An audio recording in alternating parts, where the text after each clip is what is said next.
Voilà, je vais laisser maintenant la parole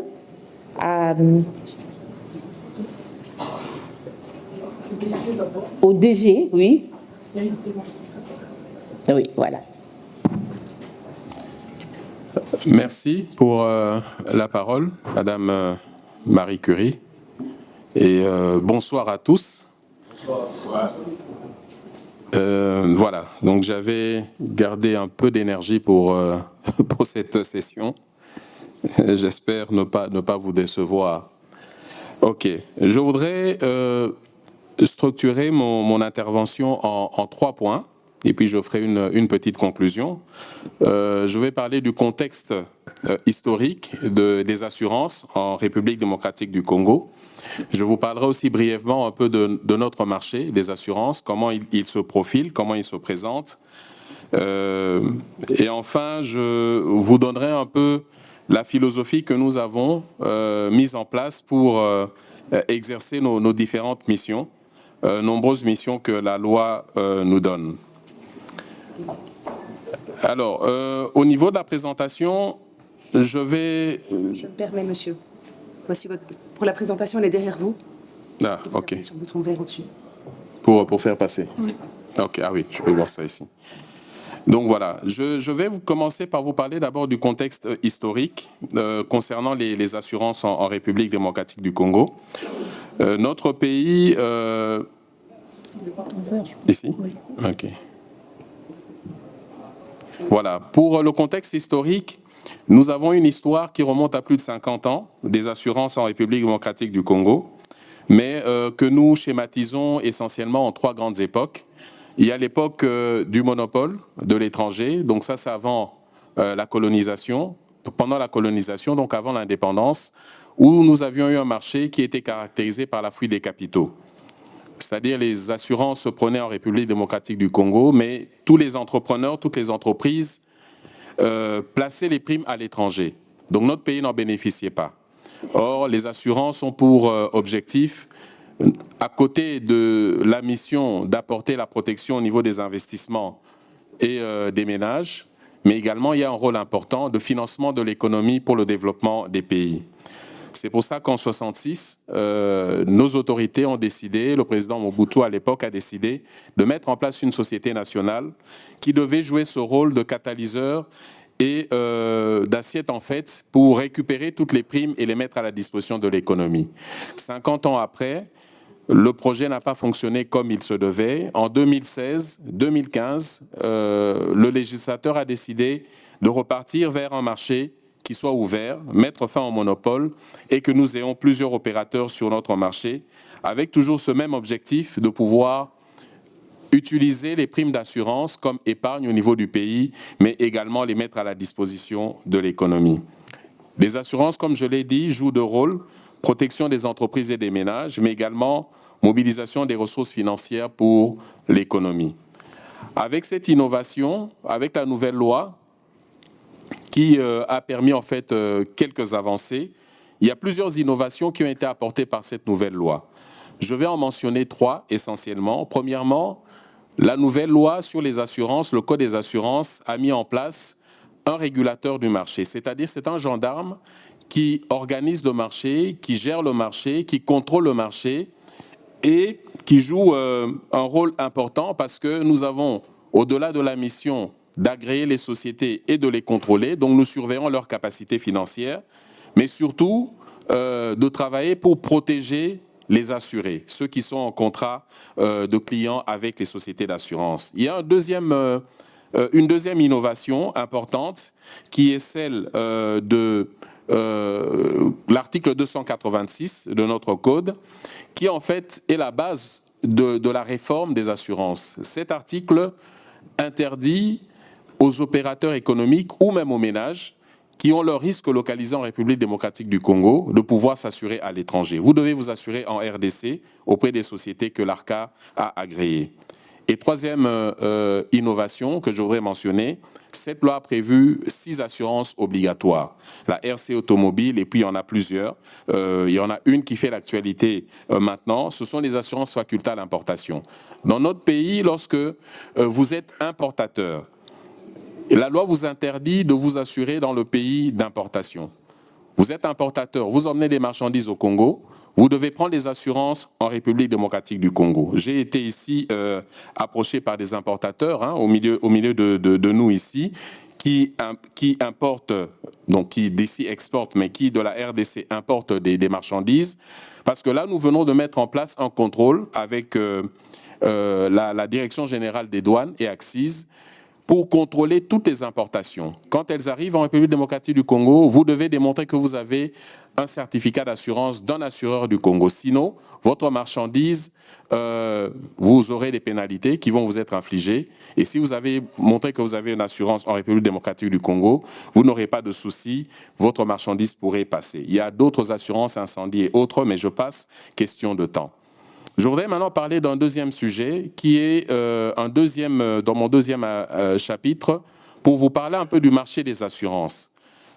Comment ce marché a évolué depuis la libéralisation?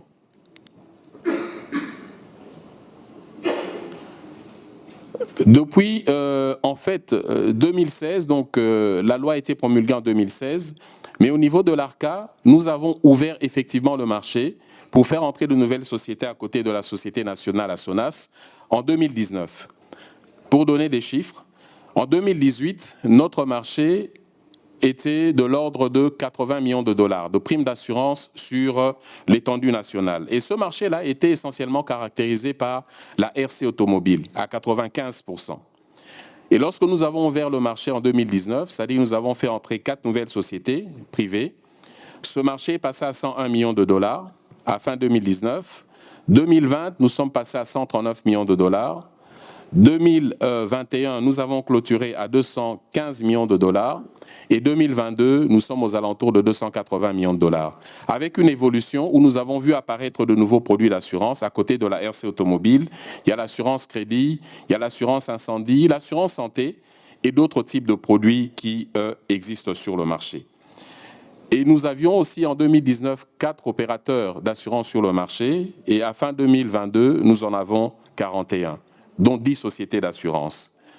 Alors, quelle perspective nous avons au niveau de notre marché? Aujourd'hui, ce marché-là, qui est près de 300 millions de dollars, ne représente pas la réalité du marché des assurances en RDC. Aujourd'hui, si nous appliquons strictement la loi avec l'article 286, ça veut dire qui interdit à tous les opérateurs de s'assurer à l'étranger, parce que nous avons encore beaucoup d'opérateurs économiques qui prennent confiance tout doucement au niveau de notre marché. Nous parlons souvent du secteur minier, le secteur pétrolier, les importateurs, le secteur de la construction.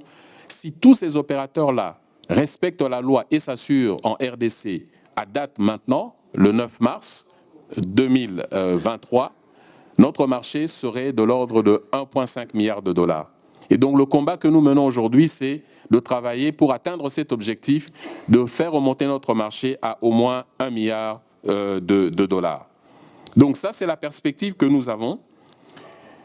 Et donc je voudrais terminer en disant, bon voilà, nous avons plusieurs missions qui nous sont assignées. Contrôler les sociétés d'assurance, protéger les assurés, favoriser le développement du marché, accompagner les entités publiques.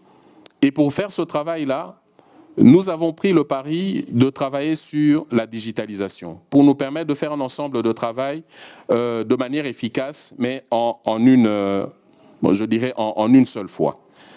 Si la technique est prête, je voudrais terminer mon propos sur ce point-là pour vous présenter en fait la plateforme digitale que nous avons développée au niveau de l'ARCA pour arriver à faire en fait cet ensemble de travail. Je crois que ça prendra 1 minute et ce sera quasi mon mot de conclusion. Je ne sais pas si au niveau de la technique c'est prêt pour passer la petite animatique.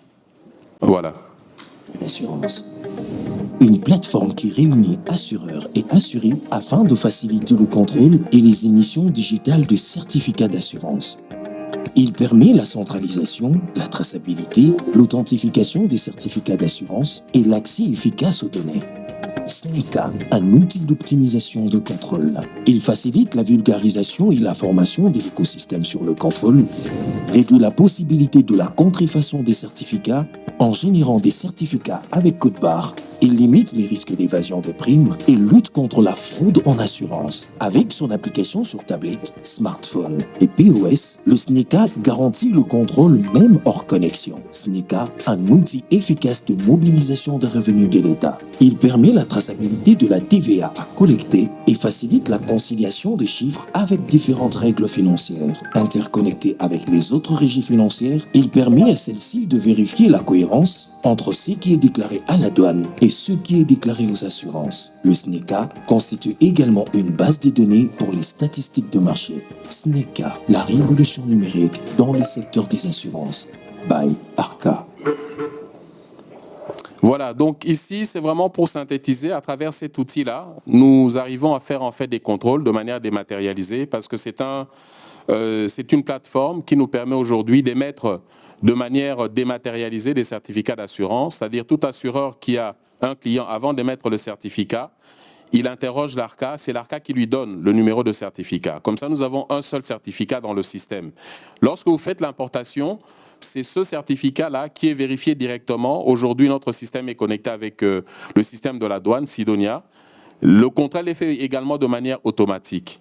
Et c'est ce même système qui permettra également de dématérialiser pour ceux qui sont à l'étranger, puisque nous avons plusieurs sociétés dans le numérique qui viennent demander une connexion à notre plateforme pour pouvoir proposer des produits d'assurance de manière dématérialisée. Ça veut dire qu'ici, mon frère avec qui j'ai beaucoup parlé, Tangu, vous pouvez être ici, vous avez le système sur votre téléphone, vous pouvez prendre votre certificat d'assurance directement à partir d'ici, sur Kinshasa, avec un opérateur qui est là localement. Et lorsque votre conteneur arrive au niveau de Kinshasa, tout est dans le système, tout est fait automatiquement. Et là, nous sommes connectés avec la douane, nous allons nous connecter avec les impôts, nous allons nous connecter avec la police lorsque nous allons commencer le contrôle de l'assurance automobile. Nous allons le faire également puisque l'assurance construction est une assurance obligatoire. Dans quelques mois, avant d'avoir un permis de bâtir, vous devez démontrer que vous avez votre certificat. Donc c'est avec cette même plateforme que nous allons le connecter avec les différents services et tout est dématérialisé. Paiement des amendes, paiement de notre part, budget de l'État, voilà. Et également pour les utilisateurs, parce que ça c'est un outil de protection. Vous avez un certificat, vous pouvez aller sur la plateforme et vérifier si c'est un certificat qui est authentique ou pas. Donc voilà un peu ce que nous avons mis sur place et nous sommes maintenant dans une phase de contrôle pour effectivement quitter le niveau des 300 millions et aller vers le milliard au moins de dollars sur notre marché. Merci pour votre attention. Merci beaucoup, Monsieur Kalinda, d'avoir respecté les timings. Et nous allons passer, avant de prendre des questions, nous allons passer la parole à Madame Esther Michel pour son intervention. Madame, c'est à vous. Merci Marie Curie. Bonsoir encore une fois. Et je commence par vous remercier pour la patience. Donc la journée a été longue, mais vous êtes quand même restés jusqu'à la fin. Les DG a tout dit, donc c'est l'autorité des régulations. Alors, moi, je vais juste compléter, c'est quoi le rôle des Crédassure dans le secteur des assurances en RDC? Alors, Crédassure est une structure d'accompagnement. Nous formons. Donc, nous sommes là pour former, accompagner les secteurs des assurances, les renforcements des capacités, avec des experts qui viennent d'ici et des autres pays d'Afrique. Nous accompagnons les secteurs des assurances. Comme vous l'avez bien vu, les DG a montré l'évolution du secteur en si peu de temps. Le secteur des assurances en RDC a besoin des profils, a besoin des talents qui vont accompagner les développements. Alors là, je commence par faire appel aux experts. Donc vous êtes du secteur d'assurance ici en Belgique ou ailleurs et vous voulez accompagner la mission des Crédassure pour accompagner le secteur des assurances en RDC, vous pouvez toujours nous contacter. Nous travaillons déjà avec l'ARCA, avec presque toutes les compagnies d'assurance au Congo. Nous formons les banques, les compagnies d'assurance et nous accompagnons dans la vision. À part ça, nous sommes aussi dans la sensibilisation de la population. C'est important de former, donc d'accompagner les banques, les secteurs des assurances, mais il est aussi important de jouer le rôle donc, du côté des consommateurs. La population en RDC, la culture des assurances n'est pas encore ancrée dans la mentalité de la population. Nous sommes là pour vulgariser les assurances, travailler, accompagner l'ARCA et les compagnies d'assurance pour atteindre leurs objectifs. Nous organisons des sortes de formations, des ateliers de sensibilisation pour faire comprendre à tout le monde, les publics, les rôles des assurances. Les DG a parlé de l'assurance construction. Beaucoup de personnes en RDC construisent. Il y a des immeubles, il y a plusieurs bâtiments, mais les gens négligent la partie assurance construction. Alors, je dois vous dire, vous ne pouvez pas imaginer l'importance de l'assurance construction. Dans l'assurance construction, vous avez deux rôles. Donc, nous avons, je ne vais pas utiliser des termes techniques. Donc, pour ce qui est de l'assurance, quand vous vous assurez, vous prenez l'assurance construction, pendant 10 ans après la livraison de votre bien, donc vous êtes garanti qu'en cas de défaut, en cas de problème avec l'architecte, vous êtes couvert. Combien vous verrez des immeubles, des gens qui construisent des grands bâtiments, après 1 an, tout s'écroule. Et ce sont des investissements, des millions parfois. Mais vous négligez peut-être pour des petites sommes, des primes qui pourraient peut-être vous préserver votre investissement. Donc c'est très important. Beaucoup de gens négligent cette partie assurance construction. Et même pendant même la construction, donc il y a aussi il y a moyen d'assurer donc tout ce qui est tout risque et chantier. Donc c'est important de se faire assurer quand on construit, parce qu'en RDC, presque tout le monde construit aujourd'hui, mais tout le monde néglige la partie assurance construction. J'aimerais aussi sensibiliser pour ce qui est de l'assurance incendie. Vous voyez tous ces derniers temps des cas d'incendie que nous avons en RDC, mais si vous avez une assurance incendie, donc en cas d'incendie, vous êtes couvert. Imaginez-vous que vous avez une maison, vous avez investi, vous avez un magasin. En cas d'incendie, vous perdez tout. Mais tandis que si vous avez une assurance, vous serez accompagné. Donc l'assureur va vous dédommager en cas de sinistre. Donc ça, c'est un élément aussi important. Beaucoup de personnes se méfient des assurances. On dit que voilà, les assurances, ce sont des voleurs. Moi-même, je travaille dans le secteur des assurances ici en Belgique. Oui, quand il y a sinistre, les assurances oublient, ils ne veulent pas indemniser. C'est quoi les problèmes? Les personnes ne s'informent pas, ils ne lisent pas. Quand vous allez souscrire une police d'assurance, il y a les conditions générales, les conditions particulières. Il faut s'informer. Il faut poser les questions, comprendre avant de signer. Comprendre qu'est-ce qui vous engage. Et c'est à ce moment-là qu'on saura bien être informé. Donc c'est la même information que nous passons aux assureurs et aussi aux assurés. Aux assureurs, on demande de transmettre l'information complète aux assurés pour éviter qu'en cas de sinistre, que tout se retourne contre l'assureur, parce que c'est l'image qui sera ternie.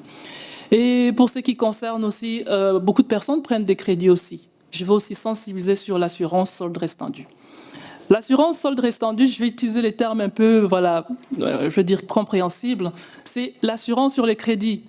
Beaucoup de personnes se retrouvent dans une situation en difficulté. Donc, vous avez un crédit, par exemple, pour l'achat, vous achetez une maison, vous prenez un crédit hypothécaire, et en cas de décès, c'est la famille qui se retrouve en difficulté.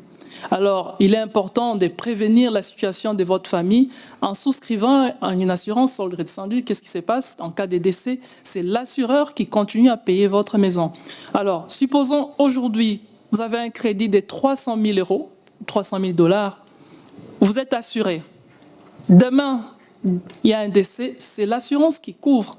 Donc, en fonction du pourcentage de garantie, si vous voulez assurer à 100% ou à 50%, c'est l'assurance qui couvre. En même temps, c'est en termes de prévoyance, en tant que chef de famille, en cas de décès, la mort existe. Mais en Afrique, au Congo, on a peur, c'est un tabou de penser à la mort, mais elle est avec nous tous les jours.